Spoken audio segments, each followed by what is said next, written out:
کے واسطے۔ وَجَعَلَ لَكُم مِّن جُلُودِ الْأَنْعَامِ بُيُوتًا، اور بنایا تمہارے لیے جانوروں کی کھالوں سے گھر، تستخفونہا بڑے ہلکے، یوم ظعنکم ویوم اقامتکم، تم اسے سفر میں بھی لے جا سکتے ہو اور جہاں مقیم ہو وہاں پر بھی استعمال کر سکتے ہو۔ ومن اصوافہا، اور بھیڑوں کی اون، واوبارہا اونٹوں کا پشم، واشعارہا بکریوں کے بال، اساساً بہت سارے ان سے فائدے حاصل کر سکتے ہو، ومتاعا الی حین، اور یہ فائدے وقت مقررہ تک، ایک وقت تک۔ واللہ جعل لکم مما خلق ظلالا، اور اللہ نے بنایا تمہارے لیے سائے کو، وجعل لکم من الجبال اکنانا، اور بنایا تمہارے لیے پہاڑوں کو اکنانا چھپنے کی جگہ، وجعل لکم سرابیلا، اور بنایا تمہارے لیے قمیصوں کو، کرتوں کو، تقیکم الحر، گرمی سے بچنے کے واسطے، وسرابیلا، اور قمیصیں، تقیکم بچنے کے لیے، بأسکم دشمن کے مقابلے میں۔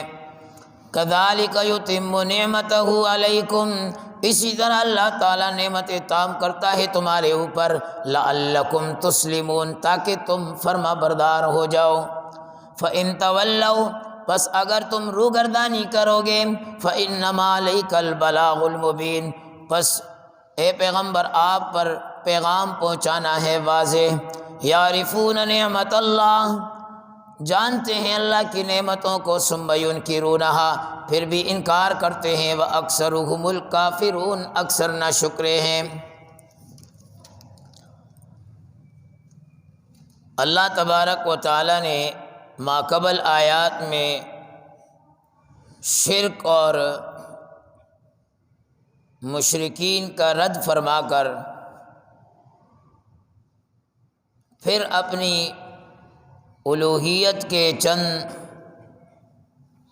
چیزوں کو ذکر فرما کر توحید کی دعوت دے کر انسان کو مخاطب کیا کہ اے انسان، تجھ میں بھی اللہ نے کتنی ساری نعمتیں رکھی ہیں، آنکھ، کان، دل، ہم نے پڑھا پیچھے، یہ ساری نعمتیں اللہ نے تجھے عطا کی ہیں۔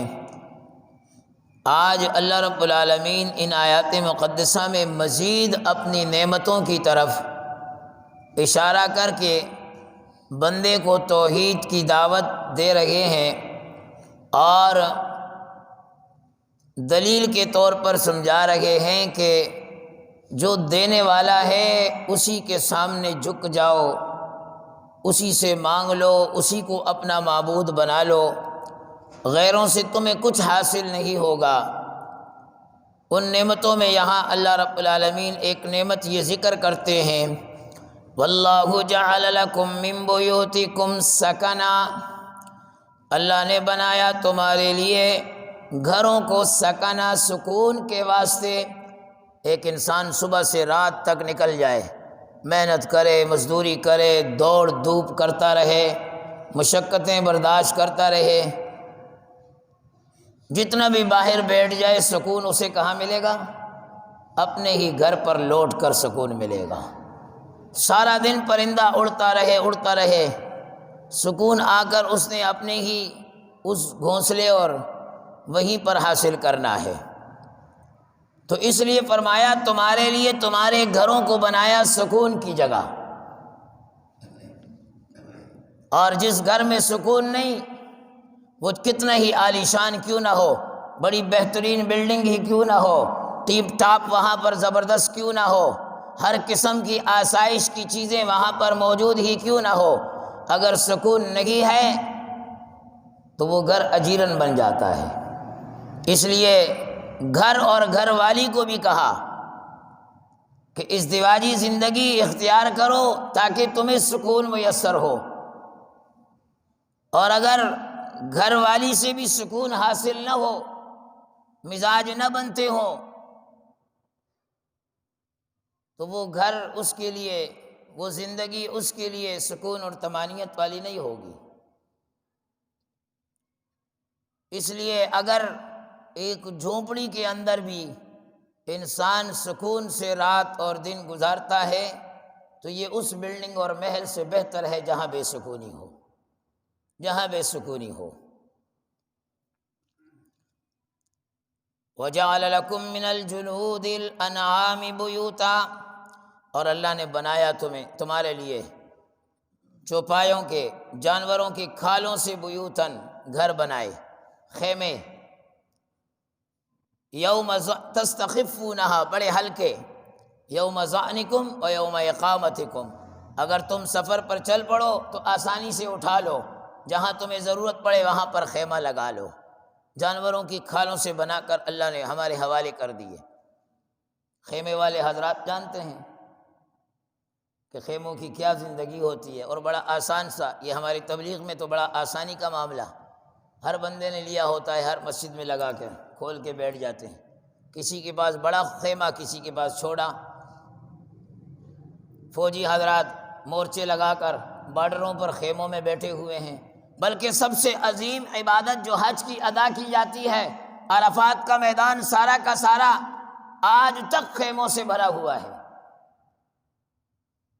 اور بھرا رہے گا۔ تو فرمایا اللہ رب العالمین نے کہ خیمے کو انسان لپیٹ کر اٹھایا اور ایک جگہ سے دوسری جگہ منتقل ہو گئے۔ وَمِنْ أَصْوَافِهَا، اور بھیڑوں کے اون سے، وَأَوْبَارِهَا، اونٹوں کے پشم سے، وَأَشْعَارِهَا، بکریوں کے بالوں سے خیمے بھی بنتے ہیں، دیگر چیزیں بہت ساری، اساساً بہت سارے، متاعاً الی حین، فائدے کی چیزیں تم کئی وقت تک استعمال کر سکتے ہو۔ یہ ساری ضروریات زندگی اللہ نے حضرت انسان کے لیے بنائی۔ آپ علیہ الصلوۃ والسلام نے خود فرما دیا، خوراک، پانی، لباس، گھر، ضروریات زندگی ہیں۔ خوراک بھی ضروریات زندگی، پانی بھی ضروریات زندگی، لباس بھی ضروریات زندگی، اور گھر، یہ بھی ضروریات زندگی۔ آپ علیہ الصلوۃ والسلام نے حدیث میں فرمایا کہ جس بندے کو اللہ رب العالمین نے گھر دے دیا، اچھا گھر، نمبر 2 جس کو اللہ نے اچھی بیوی عطا کر دی، نمبر 3 جس کو اللہ نے اچھی سواری عطا کر دی، یہ دنیا کا سعادت مند آدمی ہے، نیک آدمی ہے، خوش بخت آدمی ہے، سعید آدمی ہے، جس کو یہ نعمتیں اللہ دے دے۔ آج نعمتیں ملی ہیں، ان نعمتوں کی قدر نہیں، یا پھر میں تو اکثر کہتا ہوں، سواری ملی ہوئی ہے، 50,000 کی موٹر سائیکل رکھی ہے اور 100 روپے کا اس میں پیٹرول نہیں ہوتا ہے، بیوی بچے ساتھ میں، اور کبھی ادھر کلٹی کر رہا ہے، کبھی ادھر کلٹی کر رہا ہے۔ عجیب ایک نظام ہے۔ وہ ایک طرفہ تماشا ہے کہ امریکہ نے ایک ایسا میزائل بنایا، اب وہ چل نہیں پا رہا تھا، بڑے بڑے ملکوں کے سائنسدانوں کو بلایا لطیفے کے طور پر، بڑی ٹرائیاں کی گئی اس پہ، ہر ایک نے اپنے اپنے تجربے کیے، وہ چلتا نہیں ہے۔ کہا پاکستان سے کسی کو بلاؤ، پاکستان والا گیا تو اس نے کرین منگوایا اور کرین میں رکھا اسے میزائل کو، وہ اوپر کرو ادھر رکھو، اوپر کرو ادھر رکھو، اس کے بعد چلایا، چل گیا، بولا زندہ باد پاکستان۔ چلایا کیسے کہ ہمارے یہاں موٹر سائیکل خراب ہوتی ہے، ہم یوں لٹاتے ہیں، کک مارتے ہیں، اسٹارٹ ہو گئی، اس لیے یہ بھی اسٹارٹ ہو گیا، پاکستان زندہ باد۔ 50,000 کی موٹر سائیکل ہے، 100 روپے کا اس میں، 15,000 20,000 کا موبائل رکھا ہے۔ اکثر میرے پاس آ کر کے تھے، مولوی صاحب ذرا ایک کال تو کر کے دینا، 50 روپے کا بیلنس نہیں ہے، 20,000 کا موبائل رکھا ہوا ہے، کیا؟ تو فرمایا میرے نبی صلی اللہ علیہ وسلم نے، جس کو اللہ نے گھر دے دیا، گھر دے دیا، جس کو اللہ نے اچھی بیوی دے دی، اچھی بیوی سے خوبصورت بیوی مراد نہیں ہے۔ بہت ساری اپنے حسن پر ناز کرنے والی ان کے گھر جلدی برباد ہو جاتے ہیں، جن کو اپنی صرف حسن پر ناز ہے، باقی کسی کام سے، کسی شوہر کے حقوق سے، اپنے شوہر کے حقوق سے کوئی غرض و غایت نہیں، اور اچھی سواری مل جائے تو آپ علیہ الصلوۃ والسلام نے فرمایا خوراک، پانی، لباس بھی ایک اہم ضرورت کی چیز ہے۔ ایک حدیث میں آتا ہے آپ علیہ الصلوۃ والسلام نے فرمایا الٹے ہاتھ سے کھانا نہ استعمال کرو، نہ کھایا کرو، الا یہ کہ ضرورت پڑ جائے، وہ ایک الگ بات ہے۔ یہ ہاتھ چاول میں لگے ہوئے ہیں، اب پانی اٹھایا الٹے ہاتھ سے، تو طریقہ علماء نے لکھا ہے کہ اس ہاتھ کا سہارا پشت دے دو تاکہ تم الٹے پن سے بعد آ جاؤ، بچ جاؤ۔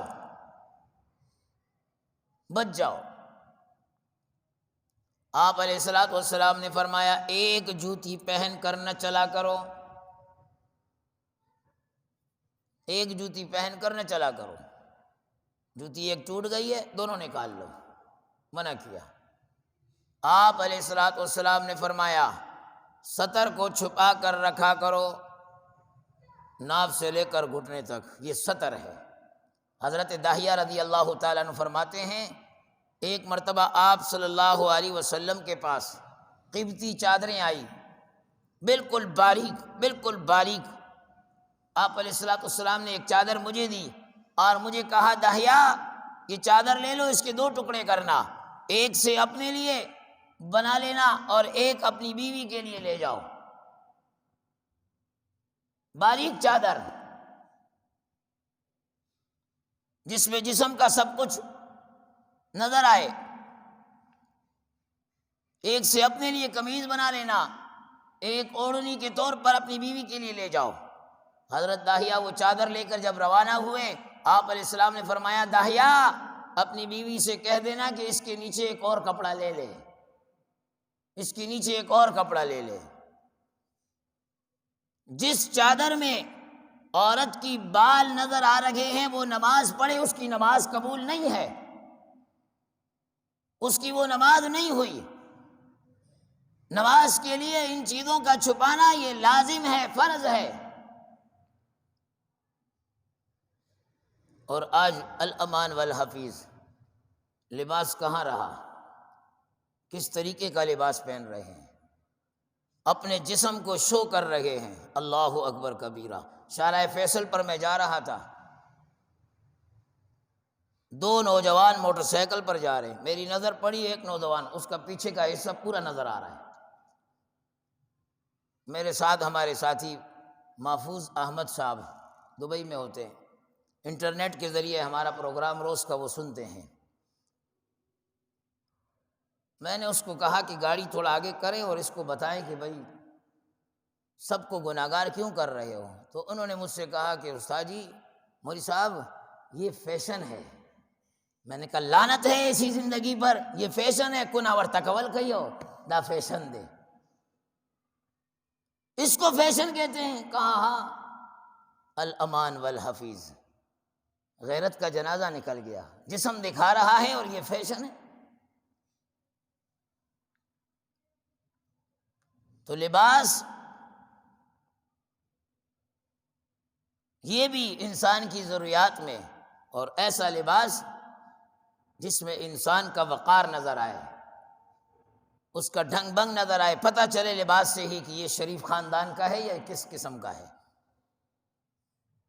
استاد محترم حضرت مولانا ڈاکٹر منظور احمد مینگل صاحب دامت برکاتہم العالیہ فرماتے ہیں کہ ایک نوجوان نے مجھ سے پوچھا کہ میں ایک آدمی کے پیچھے نماز پڑھ رہا ہوں اور وہ آگے کھڑا ہے اور اس کی پتلون اتنی کھنسی ہوئی ہے کہ پیچھے کا سارا حساب کتاب نظر آ رہا ہے، میری نماز، اس کی نماز ہوگی یا نہیں ہوگی؟ استاد جی فرماتے ہیں کہ میں نے کہا اس کا تو پتہ نہیں، لیکن تیری نماز نہیں ہوگی، تو جو پیچھے کھڑا ہوا ہے تیری نماز مشکل ہے۔ تو لباس وہ، اور پھر آج کل لباس میں بھی مختلف قسم کے اندازے دے دیے۔ ہمارے استاد محترم شیخ الحدیث مفتی ظفر علی خان صاحب رحمۃ اللہ تعالی علیہ آخری وقت تک وہ یہی لباس پر اور پھر خاص طور پر قمیص کے اس حصے پر بڑا زور دیا کرتے تھے۔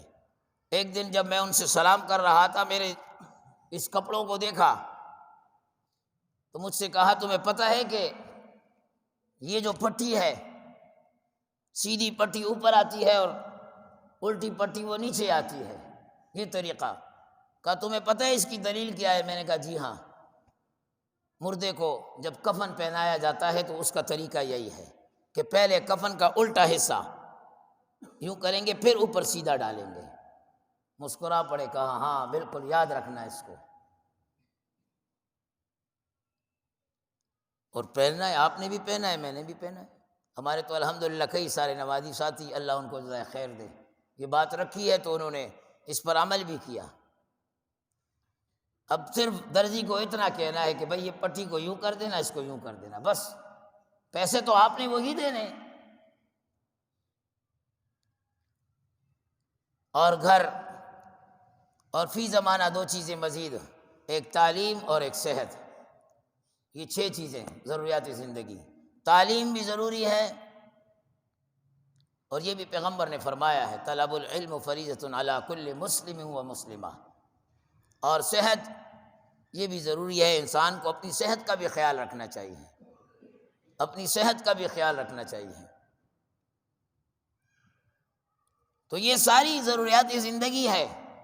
خوراک جس پر ہمارے وزیر اعظم صاحب تو آج زور دے رہے ہیں، آج تو اخبار میں ان کا فوٹو بھی آیا کہ غریبوں کے ساتھ بیٹھ کر وہ کھانا کھا رہے ہیں، ایک طرف غریبوں کے ساتھ بیٹھ کر کھانا کھا رہے ہیں، دوسری طرف غریبوں کے منہ سے نوالا چھین رہے ہیں۔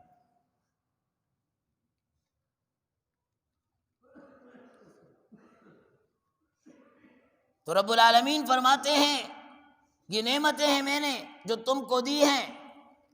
آگے فرمایا واللہ جعل لکم مما خلق ظلالا، اللہ کی ذات وہ ذات ہے جس نے پیدا کیا تمہارے لیے سائے کو، سایہ انسان ڈھونڈتا رہتا ہے اور گھر میں آ کر وہ سایہ اس کو مل جاتا ہے، اس سکون کی طرف لوٹ کر آ جاتا ہے۔ وجعل لکم من الجبال اکنانا، اور بنایا تمہارے لیے پہاڑوں کو چھپنے کی جگہ، جن کے پاس گھر نہیں بار نہیں، وہ پہاڑوں میں انہوں نے جگہیں بنائی ہوئی ہے رہنے کے لیے، اپنی زمین نہیں، اپنی جائیداد نہیں، خریدنے کے لیے جگہ نہیں۔ میں ایبٹ آباد سے چکیا کی طرف جا رہا تھا، راستے میں ایک پہاڑ پر دیکھا اور کچھ حصہ اس کا گرا ہوا، میں نے ساتھیوں سے پوچھا یہ کیا ہے؟ کہاں یہاں لوگ رہتے ہیں، ان کے پاس اپنا گھر نہیں ہے، انہوں نے یہاں ان پہاڑوں کو کھود کھود کے، یا کچھ اللہ کی طرف سے، پشتوں میں ہم اس کو عصمت کہتے ہیں، چھپنے کی جگہ، ایسا راستے میں بارش ہو جاتی ہے انسان وہاں چھپ جاتا ہے، دوڑ دھوپ میں انسان جا رہا ہے، گرمی کی شدت زیادہ ہو گئی تو وہاں کچھ دیر سستانے کے لیے رک گیا۔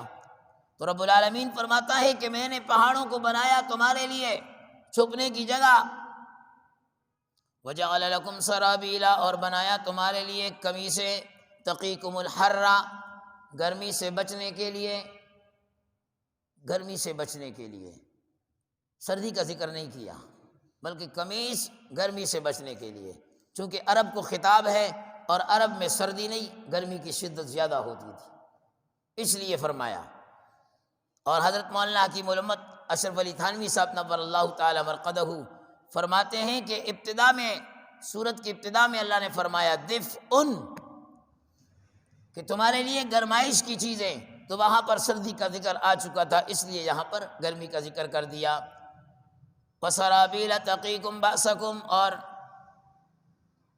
حفاظتی سامان بچنے کا، زرے وغیرہ انسان پہنتا ہے، فرمایا ایسی قمیص ہے جس کے ذریعے سے انسان دشمن کے وار سے بچ سکتا ہے، جیسے بلڈ پروف جیکٹ ہوتی ہے بچنے کے لیے۔ آپ علیہ الصلوۃ والسلام نے خود احد کے میدان میں، احد کے دن 2 زریں پہنی ہوئی تھی، تو فرمایا یہ ساری چیزیں آپ کے لیے بنائی، کذالک یتم نعمتہ علیکم، اسی طرح اللہ تام کرتا ہے تمہارے اوپر اپنی نعمتیں، کئی ساری نعمتیں اللہ نے تم کو عطا کی، کیوں؟ لعلکم تسلمون، تاکہ تم فرما بردار ہو جاؤ، تم فرما بردار ہو جاؤ۔ فإن تولوا، اگر تم پھر بھی روگردانی کرتے ہو، باز نہیں آتے ہو، ان نعمتوں کی قدر نہیں کرتے ہو، ان نعمتوں کی شکر بجا نہیں لاتے ہو، فَإِنَّمَا عَلَيْكَ الْبَلَاغُ فَإِنَّمَا عَلَيْكَ الْبَلَاغُ الْمُبِينُ، تو پیغمبر آپ پریشان نہ ہو، آپ کا کام ان تک احکام پہنچا دینا ہے، بات کو پہنچا دینا ہے، اللہ کے حکم کو واضح طور پر پہنچا دینا ہے، باقی ہمارے اوپر چھوڑ لو، ہم خود نپٹ لیں گے۔ یعرفون نعمت اللہ، یہ اللہ کی نعمتوں کو جانتے ہیں، اللہ نے کتنی ساری نعمتیں دی، ایک ایک نعمت سے انسان واقف ہے کہ یار یہ نعمت مجھے میرے اللہ نے دی ہے، میری حیثیت نہیں، میری اوقات نہیں، لیکن مجھے اللہ نے دی۔ ثم ينکرونها، پھر بھی یہ لوگ انکار کرتے ہیں، ان نعمتوں کی ناقدری کر کے ان نعمتوں کا انکار کرتے ہیں، اللہ کے مقابلے میں غیر اللہ کے پاس جا کر کفر کا ارتکاب کرتے ہیں۔ وَأَكْثَرُهُمُ الْكَافِرُونَ، اور اکثر ان نعمتوں کو صحیح طور پر استعمال نہیں کر کے کفران نعمت کے مرتکب ہوتے ہیں۔ اللہ رب العالمین ہم سب کو اپنی تمام نعمتوں پر شکر بجا لانے کی توفیق عنایت فرمائے۔ الحمدللہ رب